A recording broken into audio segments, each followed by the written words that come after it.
मैंने एक PIL file करके मांग किया था कि भारत के सभी स्कूलों में 8वीं तक योग विज्ञान, आहार विज्ञान और स्वास्थ्य विज्ञान मैंडेटरी कर दिया जाए, अनिवार्य रूप से पढ़ाया जाए। योग के बारे में बिल्कुल जागरूकता नहीं है, योग नहीं जानते कि योग के क्या क्या लाभ होते हैं। मैंने कहा कि right to education fundamental right है, राइट टू हेल्थ भी फंडामेंटल राइट है, लेकिन लोगों को पता ही नहीं कि किस समय क्या खाना, दिन में कितनी बार भोजन करना चाहिए, किस महीने में क्या भोजन करना चाहिए, और भोजन करना चाहिए तो क्या भोजन करना चाहिए। हमारा ये कहना है कि जो भारत में 1 लाख करोड़ के आसपास शिक्षा का बजट है, अगर ये 3 विषय अनिवार्य कर दिया जाए कक्षा 1 से लेकर 8वीं तक, आहार विज्ञान कंपलसरी कर दिया जाए, योग कंपलसरी कर दिया जाए और स्वास्थ्य विज्ञान कंपलसरी कर दिया जाए, अगर कक्षा 8 तक देश के सभी बच्चों को पढ़ाया जाए, देश के सभी स्कूलों में योग मित्र अगर अपॉइंट कर दिया जाए कि योग कौन सा योग करने से क्या फायदा होता है और योग की प्रैक्टिस भी कराई जाए, तो बच्चे बचपन से ही योग करना सीख जाएंगे। योग के बारे में पूरी तरीके से उनको नॉलेज हो जाएगी। माननीय कोर्ट ने पूरी बहस सुनने के बाद केंद्र सरकार के स्वास्थ्य मंत्रालय, आयुष्मान मंत्रालय को नोटिस जारी किया है, दिल्ली सरकार को नोटिस जारी किया है, केंद्र सरकार के शिक्षा मंत्रालय को नोटिस जारी किया है और उनसे जवाब देने के लिए कहा है।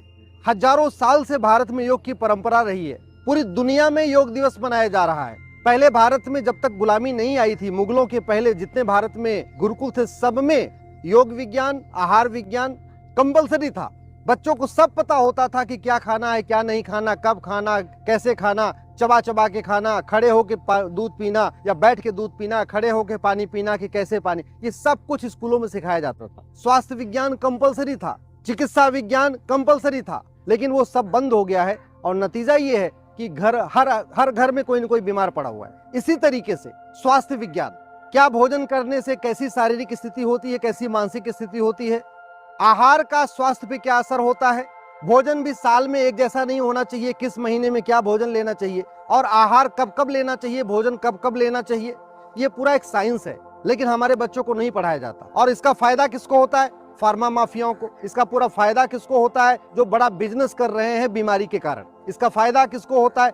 हॉस्पिटल माफियाओं को। इसका फायदा किसको होता है? ड्रग माफियाओं को, जो बड़ी बड़ी हॉस्पिटल बना के बैठे हुए या बहुत बड़ी बड़ी दवा बनाने कंपनियां बनाने, उनको फायदा हो रखा है। अगर ये योग विज्ञान, आहार विज्ञान और चिकित्सा विज्ञान मैंडेटरी कर दिया जाए 8वीं तक, तो मैं गारंटी के साथ कहता हूं कि भारत का जो हेल्थ का बजट है ना, ये 50% कम हो जाएगा। अगर अभी 1 लाख करोड़ है तो ये 50,000 करोड़ अपने आप कम हो जाएगा, मात्र 50,000 करोड़ खर्च होगा। घर में खुशहाली भी ज्यादा आएगी, क्योंकि अल्टीमेटली केवल पैसा ही नहीं खर्च होता बीमार होने के बाद, टैक्स पेयर के ऊपर जो इतना बर्डन है वो बर्डन भी कम हो जाएगा। बीमार होने के बाद पूरा परिवार मानसिक तनाव में आ जाता है। घर में अगर बच्चा बीमार होता है तो माँ बीमार हो जाती है, एक व्यक्ति बीमार होता है बाद में एक आदमी और भी बीमार हो जाता है, पति बीमार होता है तो पत्नी मानसिक रूप से बीमार हो जाती है। तो बीमारी लगातार बढ़ती जा रही है, जो अराजकता फैलती जाती है वो उसका मूल कारण है कि योग प्राणायाम अनिवार्य नहीं है। योग प्राणायाम अनिवार्य करने से अराजकता कम होगी।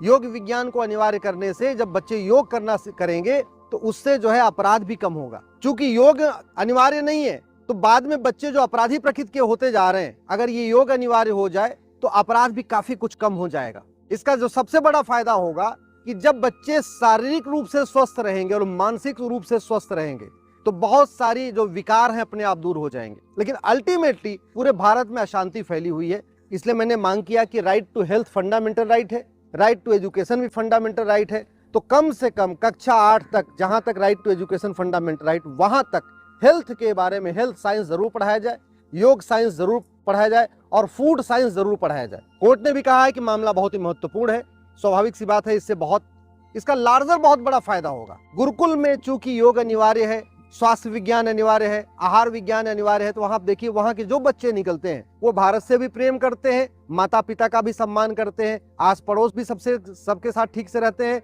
तो ये सबसे बड़ा फायदा होगा अगर हमने योग साइंस को अनिवार्य किया, हेल्थ साइंस को अनिवार्य किया और फूड साइंस को अनिवार्य किया। आप खुद भी देख सकते हैं भारत में जितने गुरुकुल चलते हैं आजकल, आज तक मुझे कोई गुरुकुल का बच्चा किडनैपिंग में नहीं मिला, बलात्कार करते हुए नहीं मिला, कोई गुरुकुल का बच्चा अपहरण नहीं करता, कोई गुरुकुल का बच्चा ड्रग स्मगलिंग का काम नहीं करता, कोई गुरुकुल का बच्चा ह्यूमन ट्रैफिकिंग का काम नहीं करता, मानव तस्करी नहीं करता। आज तक मुझे किसी गुरुकुल वाला बच्चा घूसखोरी, कमीशनखोरी करते हुए नहीं मिला। और गुरुकुल का जो सबसे बढ़िया है, वहाँ वेद विज्ञान पढ़ाया जाता है, साथ साथ योग विज्ञान पढ़ाया जाता है, आहार विज्ञान पढ़ाया जाता है, स्वास्थ्य विज्ञान पढ़ाया जाता है। अल्टीमेटली आप देखिए, गुरुकुल का पढ़ा हुआ बच्चा देश से गद्दारी करते हुए नहीं मिलेगा। आज तक आपको गुरुकुल का पढ़ा हुआ बच्चा कोई आपको जासूसी करते नहीं मिलेगा। गुरुकुल का पढ़ा हुआ बच्चा अवैध निर्माण नहीं करता, गुरुकुल का पढ़ा हुआ बच्चा अलगाववाद नहीं फैलाता, गुरुकुल का पढ़ा हुआ बच्चा भारत में धर्मांतरण नहीं कराता, गुरुकुल का पढ़ा हुआ बच्चा माओवाद नक्सलवाद में लिप्त नहीं पाया जाएगा। तो इसलिए मैं कह रहा हूं कि भारत के सभी स्कूलों में आहार विज्ञान, योग विज्ञान और चिकित्सा विज्ञान इसको मैंडेटरी किया जाए।